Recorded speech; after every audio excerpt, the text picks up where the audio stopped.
It says we're recording. So wait, it's on? Remember that people can see you, right? Yeah, well. So we're all good. Up close and personal with Dan from TV. So apparently we're recording after 7 months.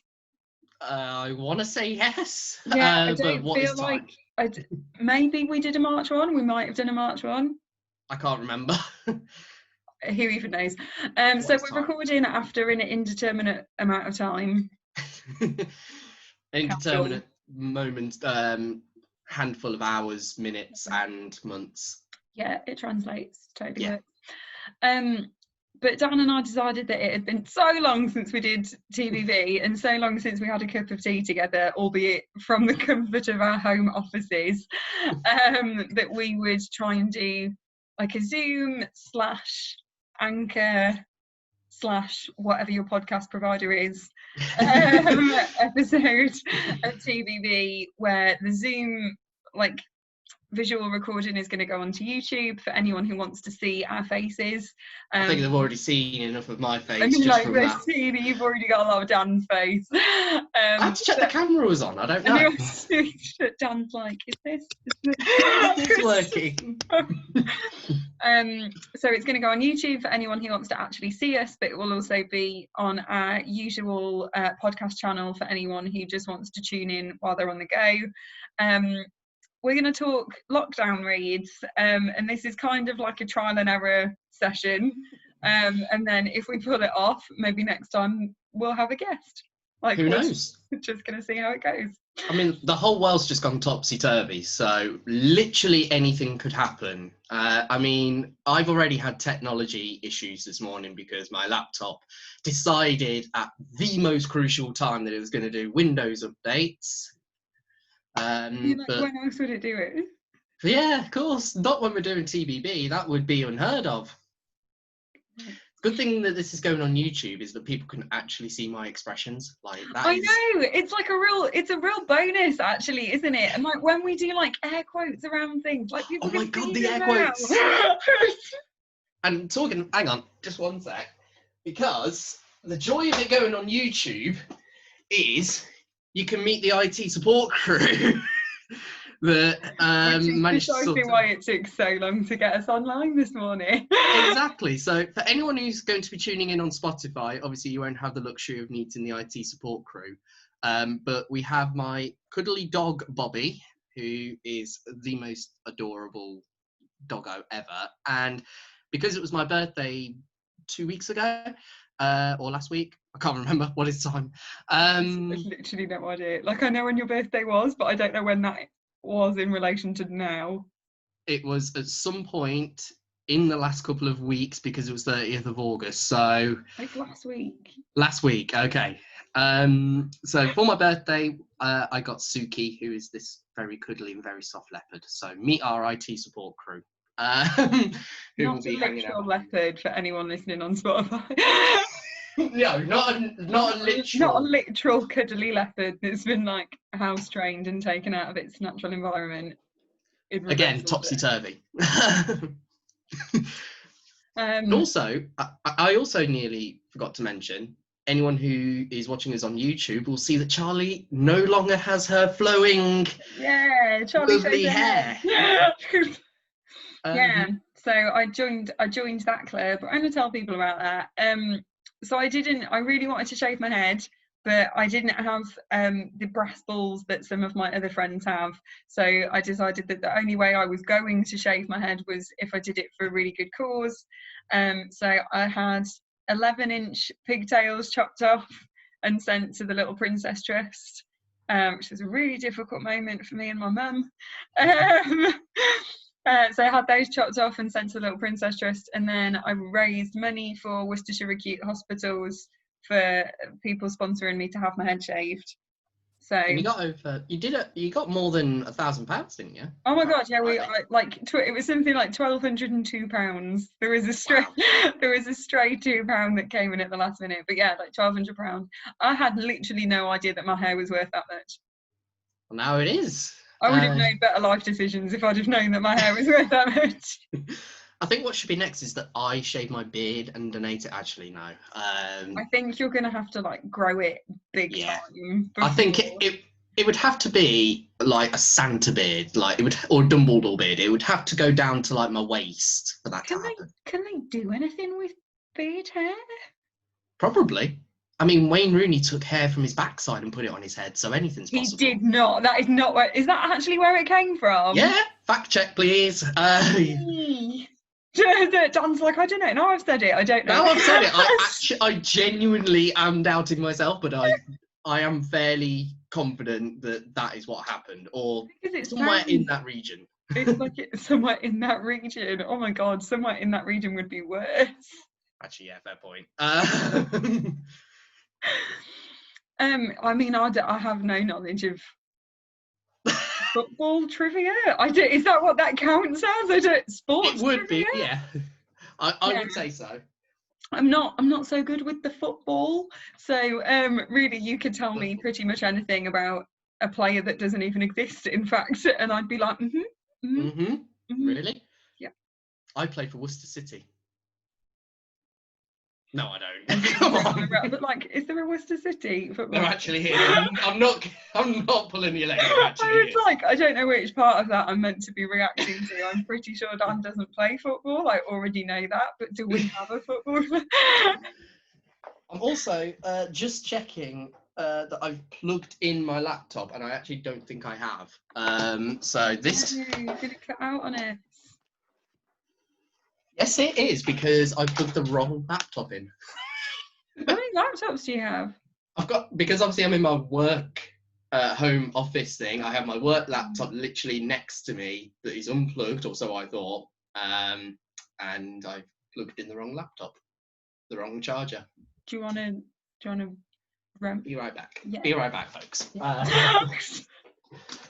Like I say, it wouldn't be Team TBB without any technical issues. No, I feel like this is going well. And we are back. You could do that thing, where people like press a button and pretend to be going down in a lift. Oh yeah. Going down the stairs. Yeah, exactly. Or the like, I'm in a boat. You can like move your wheelie chair across the. Or even better. Oh my god, that is even better. Just gonna sit like this now for the whole. Do you remember Art Attack? Yes. Oh my gosh, yes. The head on Art Attack. That's what you're like now. Oh my gosh, I have achieved fame. I can't remember what he was called. I can't. Viewers and listeners, we need info on that. We need to know who was the host of Art Attack, and did Wayne Rooney's hair actually come from his backside? There we go. Hashtag fake news. We've been doing this for 10 minutes already and literally haven't talked about a book. What's a book?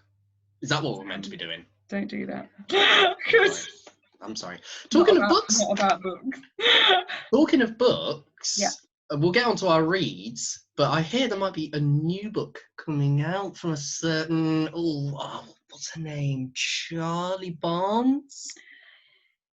Okay, so 2 things have happened in the last couple of weeks, folks. Amongst everything else. Amongst the global pandemic. Just the 2 things, nothing major.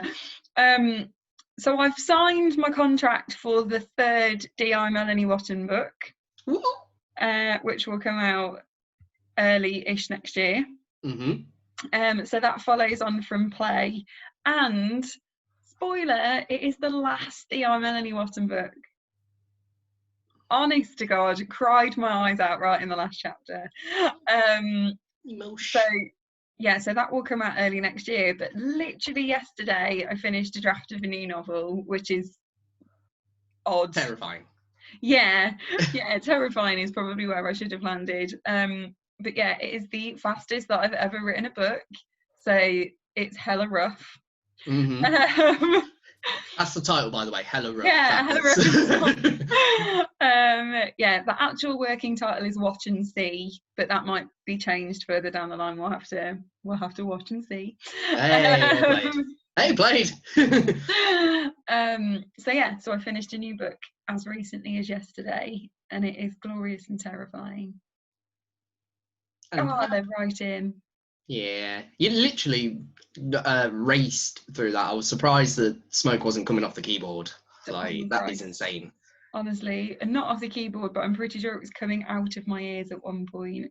That would not surprise me. I've warned you about the dangers of drinking tea too much and too quickly, haven't I? It's true. So many people have been like, how have you done it that quickly? I'm like, I drink a lot of caffeine. Not even, just literally, I mean, true TBB fashion. Oh yeah. Oh, does yours say I Heart Worcester? Oh, gutting for people who can't see. People who can't see. No, when do you get that covered? You traitor. Sorry. People who can't see what just happened.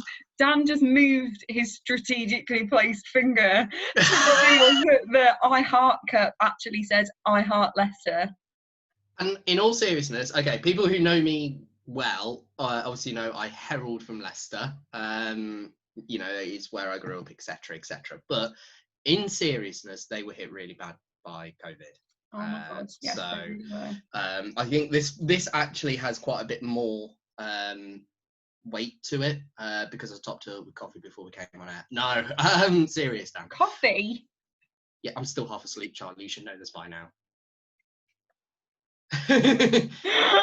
Charlie's face then was just a picture like, oh gosh, she's still doing it. But yeah, I know Leicester got hit really bad by COVID, so it was quite hard to hear about it and follow it and know that, you know, my friends are in that sort of bubble. In fact, literally the exclusion zone, or the, you know, the zone that the lockdown was enforced in, it stopped literally at the first village before my parents' village. So my parents' village was safe, you know, it was outside the exclusion zone. The village down the road, literally half a mile, was in it. So that was a bit like, oh my gosh, you literally can't go down the road, otherwise you're in the lockdown zone, and things like that. And another town, which is actually where my novel Heartbound is set, a town called Syston. A similar sort of thing. I think that one part of Syston was kind of right on the border, but the next town over, which is called Thurmaston, was in it. It's literally, you cross a roundabout and you're in Thurmaston. It is literally that much of a cut-off. So it was quite hard to hear how Leicester was, how it was doing, and you know, all the lockdown. But you know, so it is a resilient city. Like, the people are just so lovely, and there's always a sense of community. It's like the most diverse city you could imagine. Like, people from all different countries and backgrounds all sort of coming together, and it really sort of embodied the spirit of Leicester, I think. So there's some good that's come out of it. You know, I think it hopefully has brought the city closer together, even closer together. So I'm glad they're sort of bouncing back, and also that we in Worcester haven't, touch wood, haven't had a local lockdown yet. And also, like, my cousin lives in Manchester, or Manchester way, so same sort of thing. It's like, I don't think there's anyone who hasn't been affected by it in some way, shape or form, whether that's in a local lockdown or a family member showing symptoms or anything like that. So it has been an absolute nightmare, but I think it has also shown the need for community, which is just as nice. Yeah, completely. And now your I Heart Leicester mug seems like really profound and like very appropriate, whereas my mug says Off-Duty Mermaid. That's still profound. Like, I too am showing solidarity with the people of the sea who have been affected by COVID. Exactly. It has been tough on them. It has been tough on them. We turned that right around. There we go. Well played. Yeah. Well played. Yeah. Felt like a smooth transition. No, like, on a very serious note, like, COVID has been indescribably terrible, and still is, actually. I think there's a bit of a misnomer that we're not in the midst of a pandemic anymore, which would be super nice to believe, but isn't we are isn't true. Like we are still in the middle of a pandemic. Like, it ongoing.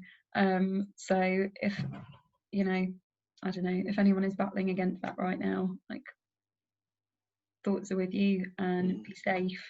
And the least we can do is give out some reading recommendations. So there's that. Obviously. Well played. Yeah, right. We turned that right also, around. Gosh. Just to tick the lockdown and reading box. Oh, here we go. Right, and then we can like smoothly transition into the recommended reads part of this. Dan and I wanted to give a bit of a shout out to 3 local authors that we know of who have released books during lockdown. I hasten to add, Dan and I collectively probably know tens, maybe even pushing more than tens of authors who have tried to push books during lockdown and have put out books during lockdown. So if we're not mentioning you, please don't hate us. Is basically what I was about to say. But in terms of like Worcestershire, air quotes, Worcestershire authors. In terms of Worcestershire authors, so Ros Levins is an amazing author based in Evesham, I think. Maybe should have fact checked that, but I'm pretty sure she's in Evesham. Viewers, let us know. I think you're right. Yeah. She dropped her novel Pack of Lies, which came out with Black Pear Press. It is hugely entertaining. I read it really soon after it came out. I was very, very lucky to get a copy. Yeah, and it's just really good fun. And it's very easy reading, which is absolutely what everyone needs right now. Amen to that. Second book that I would like to, or that we would like to give a little mention to, is The Alchemy of 42 by Polly Stretton. Also came out with Black Pear Press. So it is a collection of poetry edited by me, that was put together based on Polly's responses to prompts that are given out at 42 Worcester, which is, as best as we can tell, like maybe the country's only horror, science fiction, fantasy, gothic spoken word night. I think so. I've certainly not heard I'm like, did I get all the genres? Is there anything that I missed? But yeah, so 42 Worcester is long-standing in the Worcestershire writing community, and Polly is a beacon of everything for the Worcestershire writing community generally, but 42 is like her spoken word baby. So The Alchemy of 42 is the product of that. And the last one that I would like to mention, which I've also read, is also amazing, is Viola by Ruth Stacey. And I should have fact checked this, but I'm pretty sure it's out with Knives, Forks and Spoons Press. Okay, could you like put any more awesome names into that one sentence? Right, it is the best name for a press. But if you get in touch with Ruth on the social medias, she will be able to arrange for copies anyway, as will Ros and Polly respectively, I'm sure. Yeah. But Viola borrows heavily from Shakespeare's Viola, and really like manipulates the character into a new construct entirely in very interesting ways. It's also really beautifully illustrated, not by Ruth, nice, but by another artist whose name I can't remember, and I'm so sorry. There's too many names in my head at once. But it is also beautifully illustrated, and that came out like really recently, like I was about to be like maybe around like the 15th of September, and then I was like, no, not that recent. That's in the future. Yeah. You remember what is time? Yeah, no, not there yet. I got there. But that came out super recently. It's a really, really beautiful book. Also, I'm really sorry if you're listening to this rather than looking at us, because you're not going to get this. But it's like this big. Oh, it's so giddy. Like teeny tiny pocket-sized poetry, and I'm like, who doesn't love that? Oh my gosh, that is so cute. It's like, how do you make poetry better? You illustrate it and you make it so it can fit in your pocket. Perfect. That is perfection in poetry right there. Okay, so they are our lockdown shout outs from local authors. Yeah, our shout outs and plugs. Boom. If you are a local author and you've had the arduous task, oh my god, Claire Walker and I also published a pamphlet during lockdown. Oh yeah, that little thing that happened. I'm like really like quite a while ago now, but actually not, like just over a month. Claire Walker and I collaborated on a pamphlet called Hierarchy of Needs, and it is our first brainchild together. So it's very special to Claire and I. That also came out during lockdown. If you are a local author who has put out a book during lockdown and you would like us to do any sort of coverage for it, you can listen through to the end and get I thought I was going to get off the hook then. and you will hear Dan read all of our social media handles out for how you can get in touch with us. Starting to regret volunteering for that job now. Isn't that right, Dan? Yes, Charlie. Okay, so there are local author plugs. Dan, what did you read during lockdown? Not a lot. No, I'm joking. I've tried to get back into it, but like I think at some other point during lockdown, we put like the short snippets up on our Facebook page. Yeah. And I think I was trying to find like quite spiritual books and things like that, and that is carrying on. I've found some nice non-fiction ones on like paganism, witchcraft, and that kind of thing. So I'm trying to like learn more about about that and about the belief system, because I tap into it myself, as you know, people who know personally will know. So I'm still learning about that. But one thing that's a bit newer and that I'm trying to enjoy more of and learn more about is the Salem witch trials. And that then led me to pick up for my birthday Salem's Lot by Stephen King. Beautiful. It is a book that I've always wanted to read, but never got around to it for whatever reason. Most of that is probably procrastination. But I've started reading. I'm about 30-ish pages in. But honestly, already, I took it with me when I'm able to work in the office physically for a couple of days each week, doing this like blended working thing. So I took it with me to the office one day, and I was freakishly early. Like, we're talking about like 45 minutes early. Whoops. Holy cow, that is early. Completely unintentional. I completely mistimed my morning routine. So I thought, I'm not going to go in the office because all I'll do is stare at my emails and things like that. So what I did is I read instead. And already in like 30-ish, 40 pages, I'm already loving it because I think it's the way Stephen King writes. It's like you can put yourself in that setting. It's like, I just felt like I was being drawn in to this town and building up a picture of the characters that I'm already meeting along the way. And even though I'm really excited for this book, I didn't want to preempt it in case it let me down or whatever, or I didn't enjoy it as much as I thought I would and all that kind of stuff. But honestly, it's living up to my hopes and expectations so far. Definitely one I'm enjoying reading. Like, I'll hold it up again, but on this particular edition, it says, "Do you believe in vampires?" The honest answer to that is yes. But, you know, that is another reason why it's kind of hooked my attention. I've seen pieces of the films, not like all the way through.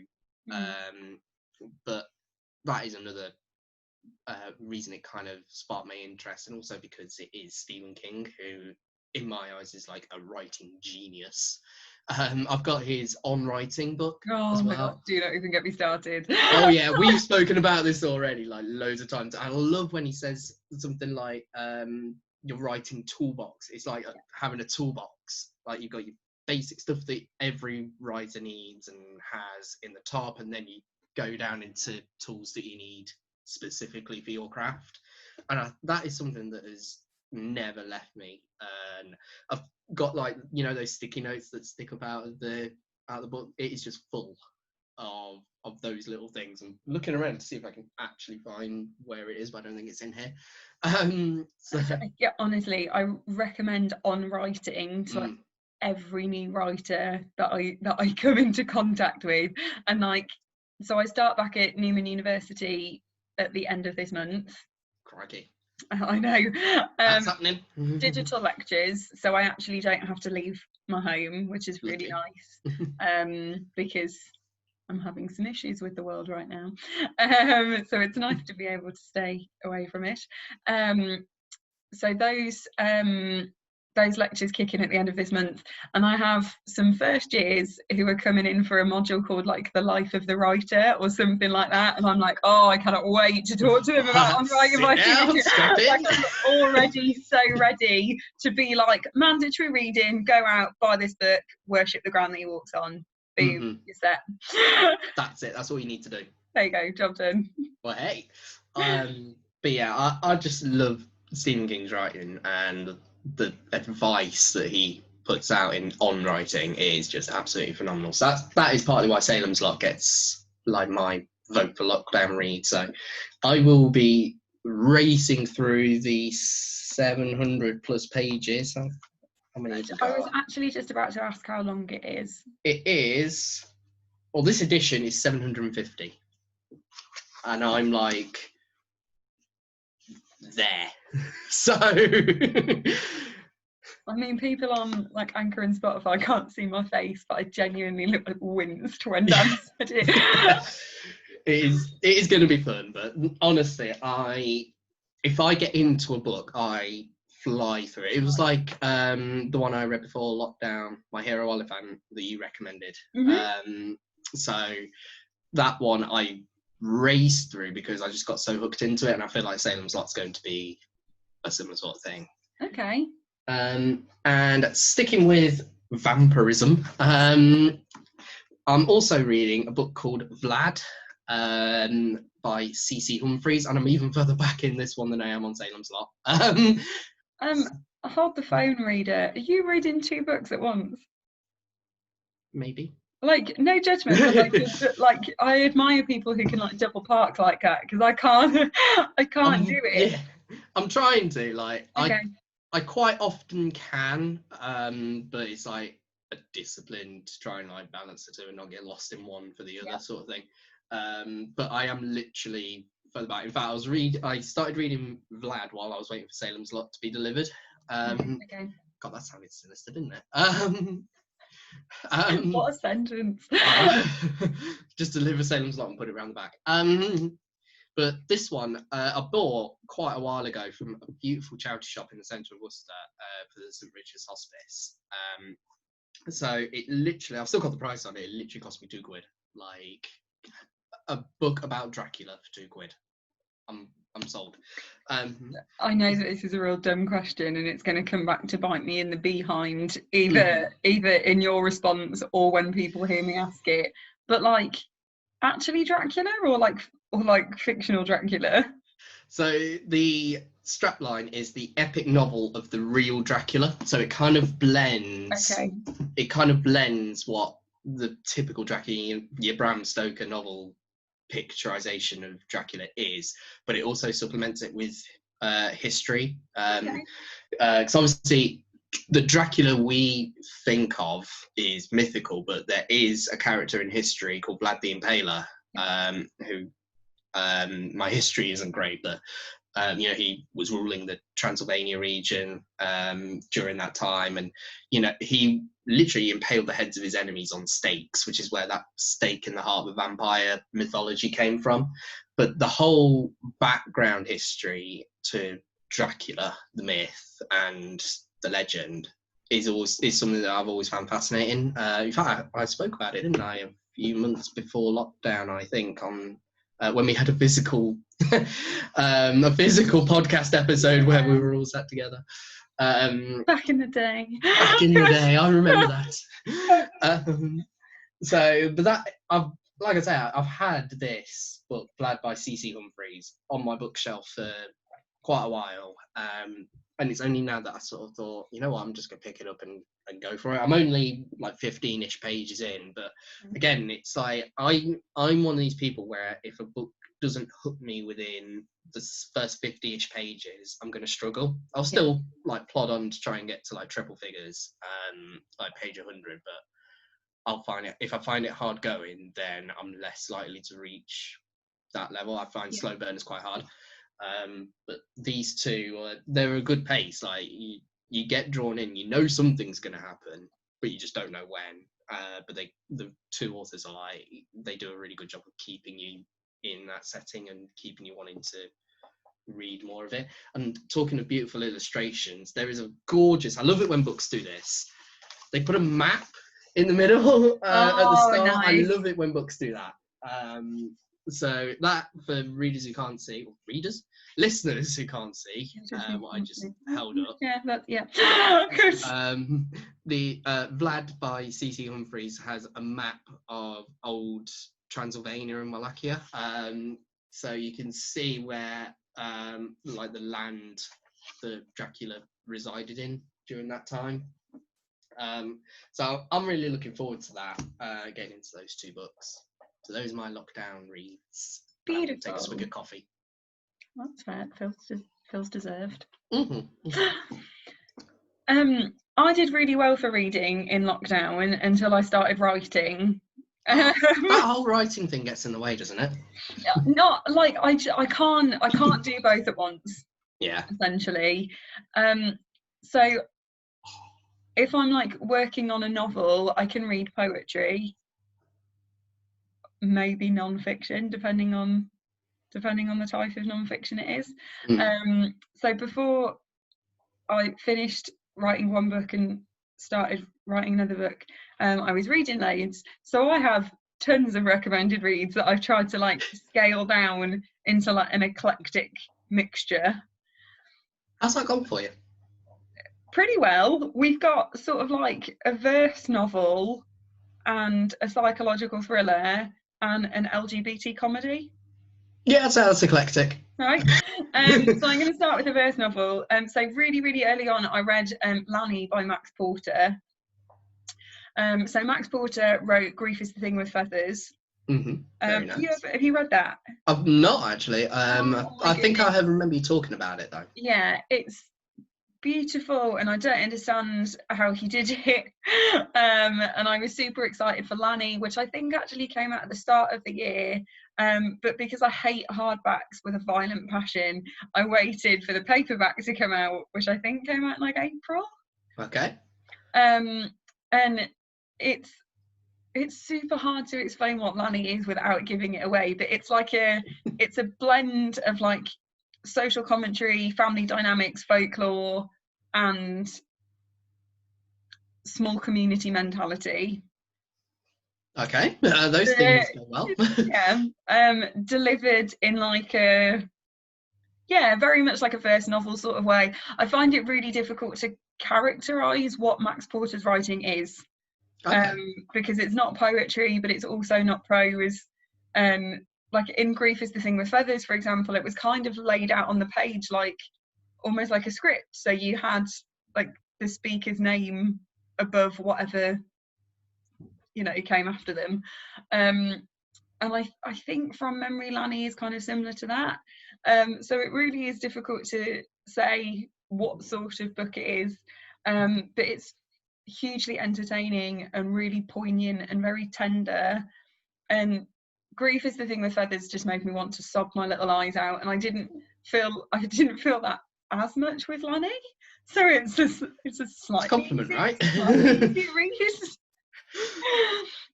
It's also a super quick read, so I read it in like 2 sittings over 2 days, because of how the dialogue / narration is formatted.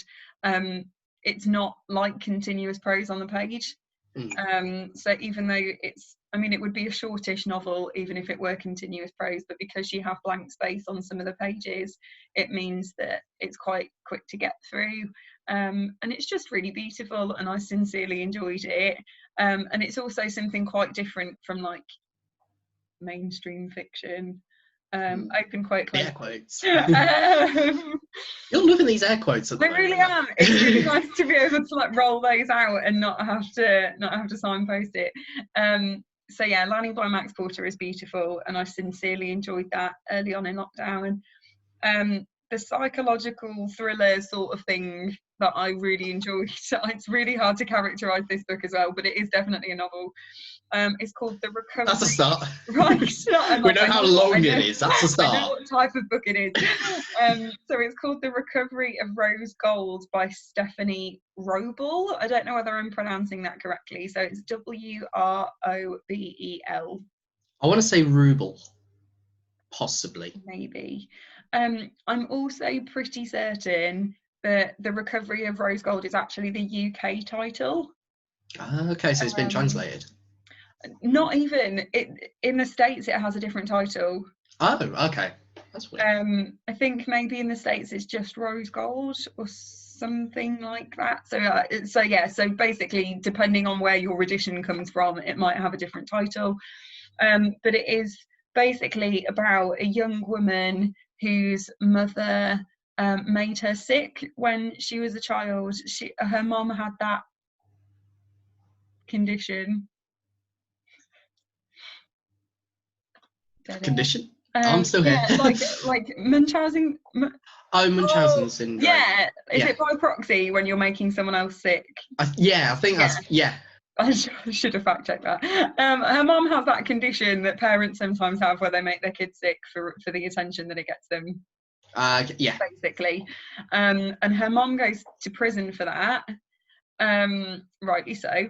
But then when her mom comes out of prison, the narrator is like, yeah, I want a relationship with her. And you're like, no, you don't. No. But so it's first person narration, but sometimes from the daughter's perspective, sometimes from the mum's perspective. Okay, I like when they swap like that. It gives a whole new dynamic, I think. Yeah, I think it creates something like really conversational in the narration, which is nice. I also particularly like it because you don't get one weird woman, you get two. I mean, two for the price of one. You know, if that doesn't make a book better, then I don't know what does. Illustrations. That's true. They could have illustrated some of the issues, but so yeah, The Recovery of Rose Gold, hugely entertaining. Not all that long, between 400 and 500 pages, I would say, but I might be overshooting it slightly, because I did have to get the hardback of that. Did that hurt you, Charlie? It really did. Like, they're huge, and I can't read them in the bath, and that's when I do my best reading. That's really what the issue is with hardback books. I'm not gonna lie. And like before lockdown, my issue with hardback books is that it's really hard to just chuck one in your backpack and just have it. Yeah. So it might be that the hardback comes in at slightly shorter. At a slightly shorter page count, but it's really entertaining. There's a really interesting set of characters. The mum and the daughter have like a hugely disturbing dynamic, and like you're always rooting for the daughter because of what happened to her when she was a kid, but at the same time it's pretty obvious that like what happened to her when she was a kid has like really, really effed her up. Like understandably so, obviously, but yeah, there's a lot in that book that makes it a really interesting psychological read, and I guess it's a psychological thriller, if you had to put it into a genre. But if you have to like force it into one of those square holes. It is like, there's no doubt about like the psychological element of it. It doesn't feel very thrillery, which is why I'm like hesitant to use that word, but it was wicked entertaining and I would absolutely recommend it. I've also heard that the audiobook is pretty well narrated as well. Oh, okay. So if you are audiobooksy things, if you are more into audiobooks, that is also an option. And my last diverse recommendation is a book called Venus Envy by Rita Mae Brown. Okay. Funny story. So when I was buying Lanny by Max Porter, I didn't yet have Amazon Prime, which is something that I invested in during lockdown because I wanted books quicker. But How have you survived without it? I think it's really nice when you get like a waterfall of deliveries in the post. So I never minded having to wait for stuff, because usually by the time it came through, I would have forgotten that I'd ordered it, and it's like a little present for myself. It's always nice. Fair point. But throughout lockdown, my impatience increased, so I got Prime. So Lanny was below the threshold for free delivery on Amazon, right? And I thought, if I'm gonna have to pay like £5 for delivery or whatever it would have been, I can't even remember, then I may as well just buy a second book. Yeah. And Makes then sense. and then get free delivery. I know it's false economy because it still would have been cheaper, but whatever. I'm not even going to get into the economics of it. So I bought Venus Envy because it popped up as like here's something that you might like, and the strap line for it, whatever it was, I can't even remember now, but the strap line really caught my interest, and I thought, oh, do you know what, like, it sounds fun, and it's also really different to the sorts of things that I would normally read. And here's why. So the premise of Venus Envy is that at the start of the book, the main character is in hospital and she is told that she's about to die. Starting nice and easy. Okay. It was a real easygoing beginning to any book. Yeah. So she's told that she's it's not like in the next 30 minutes, but it's certainly like in the next few days. The book is like, I don't know, oh God, we're in 2020, aren't we? So yep. Maybe new decade. Maybe getting on for 40 years old. I think it's based in the 80s. Oh, okay. And the character is from, I don't know, some spot in America where people aren't openly gay, because it's just not okay for them to be. So the main character is told that she's about to die. So she writes letters to everyone in her life. And basically you go, oh, but what she actually does is like tells them all of the horribly honest stuff that she would never say to them in person. Okay, that's less because she doesn't think that she's going to be held in. And like, don't get me wrong, some of the letters are genuine, like, you've always really loved me, and even though I've never said it, I've always really loved you, you've been a great whatever to me over the years. Some of the letters are less sentimental, more brutally honest. But across these letters, she comes out and says, like, do you know, like, we've never talked about it, but I am a gay woman, and I want people to know that I was a gay woman if I'm not going to be here to tell them myself. So she writes these letters, and then the morning after she's stayed up late to write these letters, her doctor comes in and says, so there was a mix-up with your test results. Oh no. And you're not going to die. And she's like, oh, well, I might, because those letters look to have gone. And when she's like, I left a stack of letters here that are now gone, someone, it can't be the doctor, maybe one of the nurses, it's like, oh yeah, they were collected up with our Morning Post, and like, and that's it. And the letters are out in public, and everyone knows what she actually thinks of them. Oh no. And people know that she's gay. There is, do you know, like, it is a comedy in some aspects, but in many ways, like, it's a bolt down this table sort of novel, because things happen to her that you're like, that is off the scale dreadful, and it is horrendous that people were and are treated like that because of their sexual preferences. So there is also a lot of serious stuff in the book. There's also this really weird fascination that she has with a portrait, because I think she's an art dealer, and it's a portrait that she has in her gallery of like the Greek gods and some Greek figures, hence Venus Envy. There's also like a penis envy tie-in, which is really, you know, interesting. That's it. Exciting. So there's a lot of like gentle comedy, but also a lot of issues being discussed. It's also really interesting / sad to see how her family dynamic shifts because of these letters and because of what people in her family now know because of what was in these letters. But yeah, Venus Envy by Rita Mae Brown, it's hugely entertaining. I think Rita Mae Brown also wrote a canonical LGBT novel that I now can't remember the title of. I'm pretty sure it was something about a fruit. A fruit. Yeah. Oh God, that's really going to irritate me. Hang on. Oh, here we go. Let me get my phone. Rita Mae Brown. Although, if you're on a laptop, you could just bring up the separate tab. I know, but I worry like whether people will see that. Okay, fair point.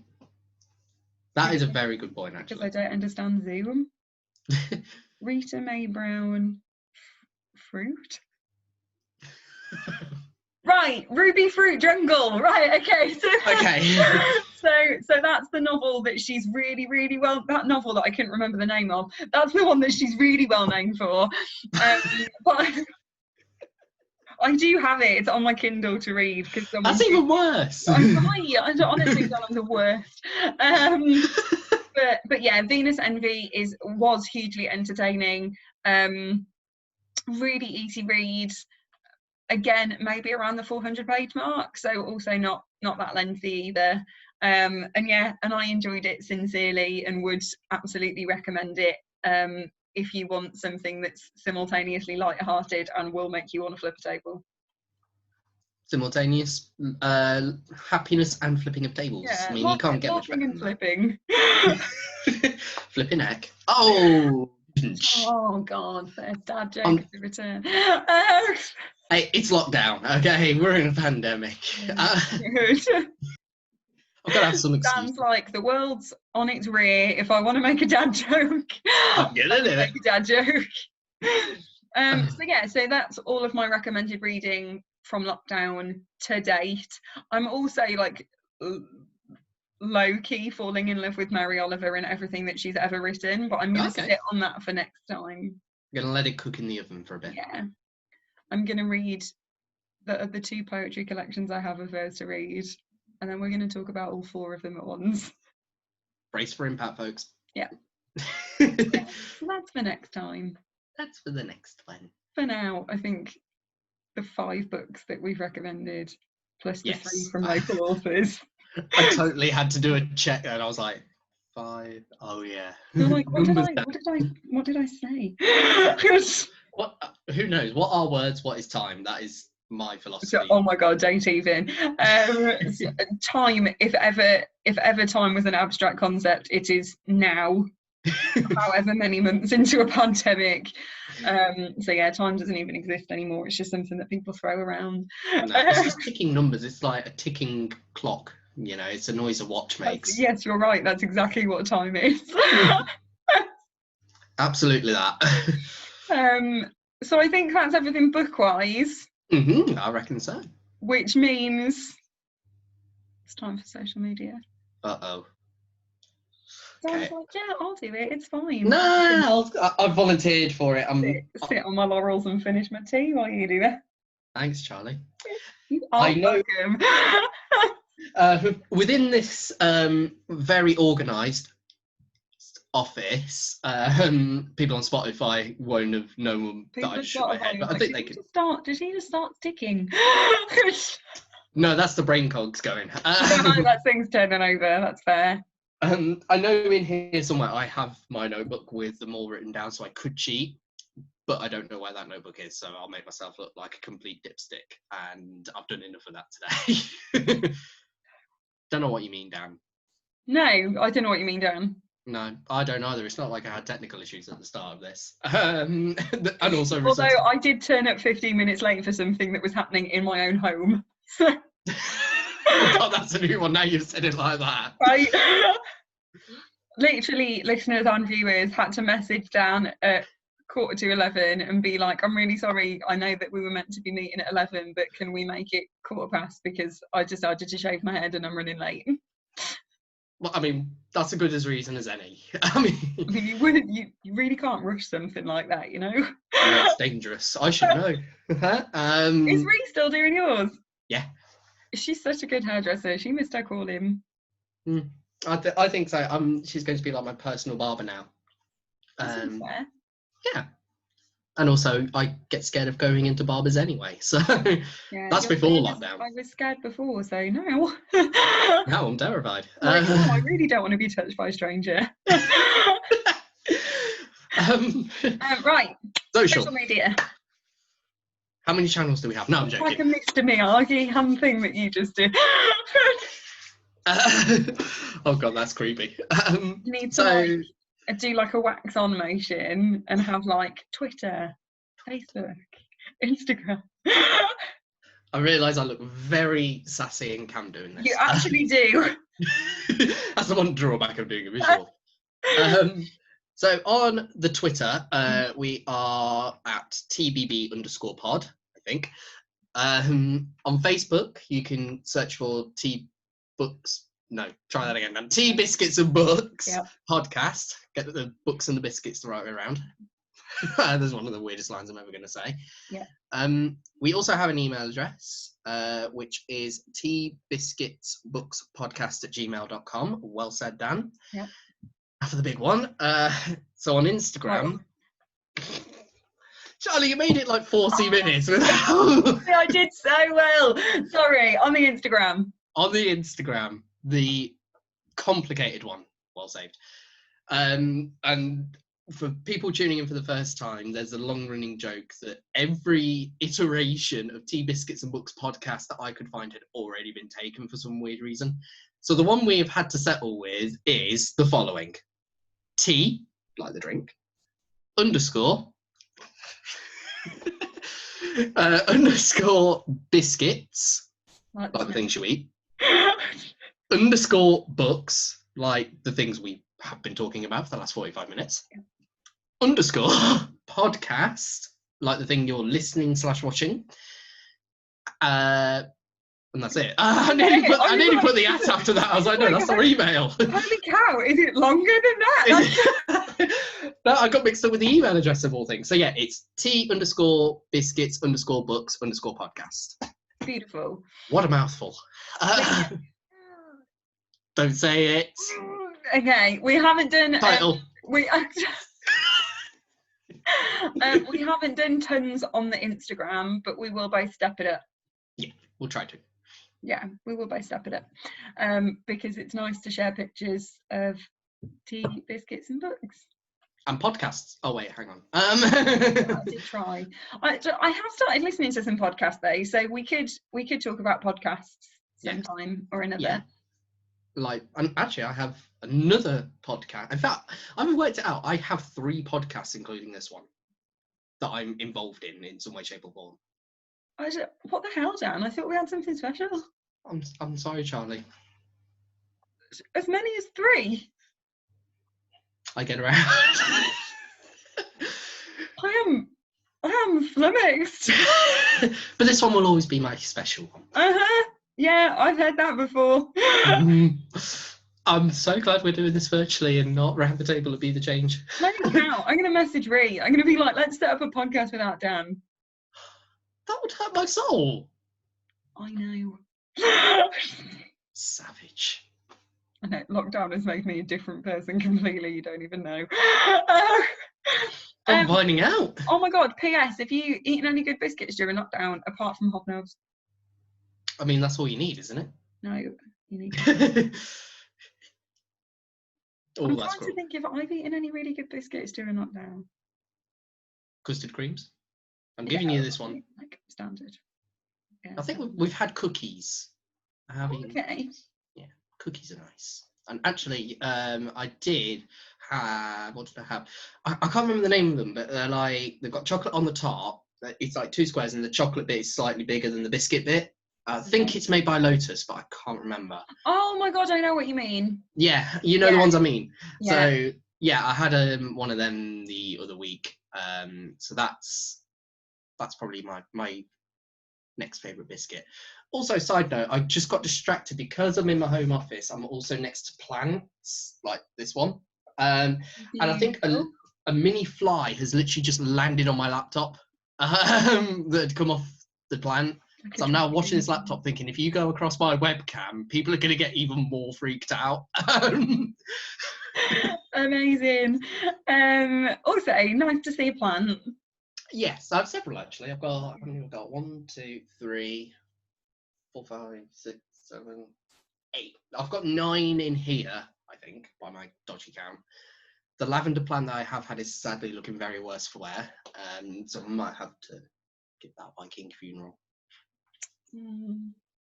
Sad times. But we also have a dozen cacti dotted around as well. Yeah, of course you do. I would be more surprised if you didn't.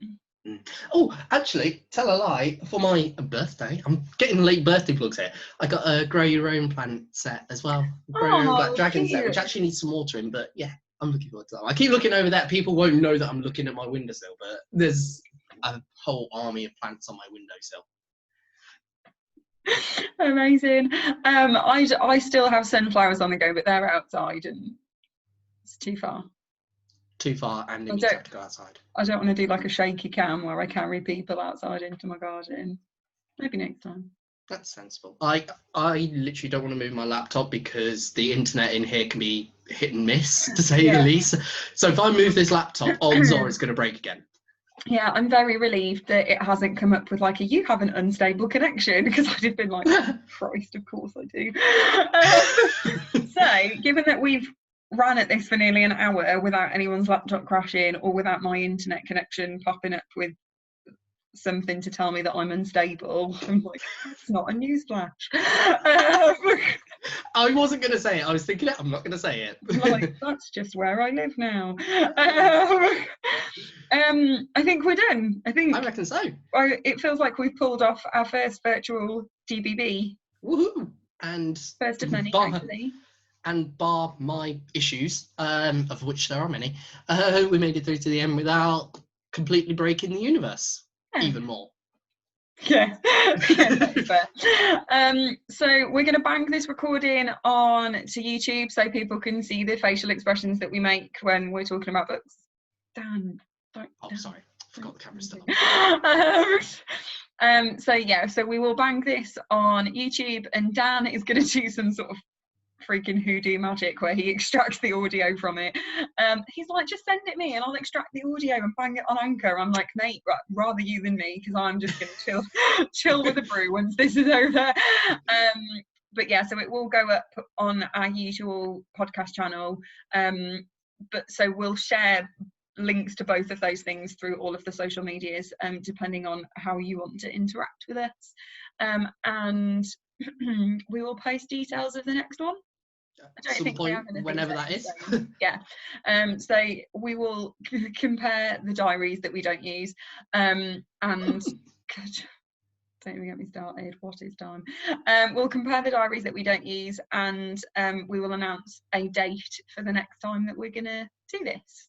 Sounds good. Beautiful. Thank you for listening, everyone. Thank you for coming to hang out with me, Dan. That's okay. I had nothing better to do. Joking. Yeah, I swear to God. Hey, you said you were going to set up a podcast without me. You have 3 other. How many podcasts do you have? I can't even remember what you said. 3 other podcasts. You're a really fan. Honestly, don't even WhatsApp me. Yeah, thank you for listening / viewing, everyone, and hit us up with your lockdown recommendations. Yes, it would be cool to know what other people have been reading for the past 5 months. So yeah, get in touch and take really good care of yourselves. Stay safe, everybody. Hashtag wear a mask. Yes. Also, just gonna get that in there. Wear a mask. Stay in your own goddamn personal space. Don't ask people to get closer if they're not ready to get closer, or don't assume that people are ready to get closer, because not everyone is. So yeah, just be kind to each other and wear masks, basically. Could not have said that better myself. COVID plug over with. Maybe we won't need to do one of those at the end of the next one. Oh God, no one can see our faces. We just made very skeptical expressions. Yeah, I keep forgetting that. It's terrible. So yeah, this has been beautiful, and we'll see you guys soon. See you soon, folks. Bye everyone. Bye.